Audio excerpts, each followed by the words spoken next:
পরবর্তী নির্দেশ না দেয়া পর্যন্ত পাবনা ১ ও পাবনা ২ আসনে নির্বাচন স্থগিত রাখার সিদ্ধান্ত নিয়েছে নির্বাচন কমিশন। এ বিষয়ে বিস্তারিত জানাতে পাবনা থেকে সরাসরি যুক্ত হচ্ছেন সহকর্মী কামরুল ইসলাম। কামরুল, এ দুটি আসনে নির্বাচন স্থগিত হওয়ায় কি বলছেন ভোটার ও জনপ্রতিনিধিরা, বিস্তারিত জানাবেন।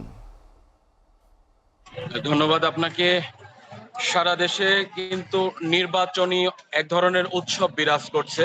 তার ওই ধারাবাহিকতায় পাবনাতেই সেই উৎসব আমরা দেখতে পেয়েছি সাধারণ জনগণ ভোটারদের মাঝে, এবং বিশেষ করে যারা নির্বাচনী রাজনৈতিক দল রয়েছে, যারা নির্বাচন আসলে করবে, তাদের মধ্যে কিন্তু ব্যাপক নির্বাচনী উত্তেজনা আমরা দেখেছি। যারা অতি উৎসাহ নিয়ে কিন্তু নির্বাচন অফিসে মনোনয়নপত্র জমাদান করেছে, মনোনয়নপত্র উত্তোলন করেছে, জমাদান করেছে, এমনকি বাছাই পর্ব শেষ হয়েছে।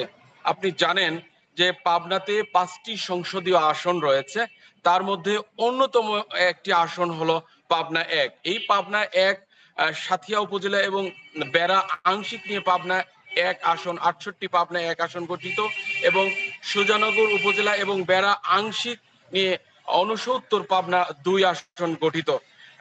আগামী ১২ই ফেব্রুয়ারি জাতীয় সংসদ নির্বাচন অনুষ্ঠিত হবে, কিন্তু এরই মধ্যে পাবনা ১ এবং ২ এই আসন দুটিতে কিন্তু নির্বাচন স্থগিতের চিঠি দিয়েছে নির্বাচন কমিশন, যার কারণে পাবনার এই ১ এবং ২ অঞ্চলের যারা ভোটার রয়েছে তাদের মাঝে কিন্তু হতাশা কাজ করছে।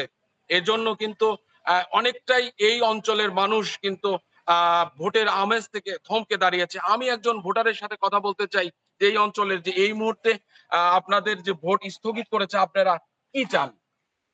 আমরা দীর্ঘ ১৭ বছর পর গণতন্ত্র ফিরে আসবে এবং আমরা ভোট দেব উৎসব মুখর ভাবে। এটা আমরা পাবনা ১-এর জন্য আমরা আশা করি। আমি আগামীতে ভোট দেব, এটাই নির্বাচন কমিশনের কাছে আমার দাবি, এবং আমরা ভোট যেন নির্বাচন কমিশনার স্থগিত না করে, এজন্য তার কাছে আমি একজন ভোটার হিসেবে দাবি রাখছি। যেমনটি আসলে আপনি শুনছিলেন যে এই অঞ্চলের ভোটাররা কিন্তু অধীর আগ্রহ নিয়ে বসে আছে যে আগামী ১২ই ফেব্রুয়ারি তারা ভোট দিবে। অনেকেই কিন্তু এবারে প্রথম ভোট। আমরা আরেকজন তরুণ ভোটারের কাছে জানতে চাইবো, তিনি কিন্তু সর্বপ্রথম যে ভোটার হয়েছেন, এবার তিনি প্রথম ভোট দিতে চাচ্ছেন। তার আমরা একটু অনুভূতিটা জানতে চাই যে এবার এই যে স্থগিত করেছে, এতে আপনারা কি খুশি নাকি?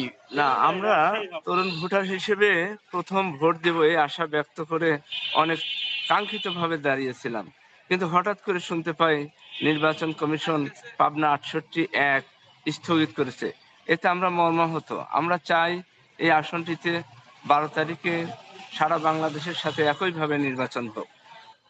ধন্যবাদ। আসলে এখানকার ভোটাররা কিন্তু কোনো মতেই যে নির্বাচন স্থগিত রয়েছে এটা কোনো মতেই মেনে নিতে পারছে না, এবং রাজনৈতিক দলের যারা প্রার্থী রয়েছে, বিশেষ করে বড় দুইটা দল রয়েছে জামাত ইসলামী এবং বিএনপি, সেই দুইটা দলের প্রার্থীও কিন্তু তারা চাচ্ছে যে সীমানা জটিলতা নিয়ে যাই ঘটুক না কেন, আমরা যথাসময়ে নির্বাচন চাই।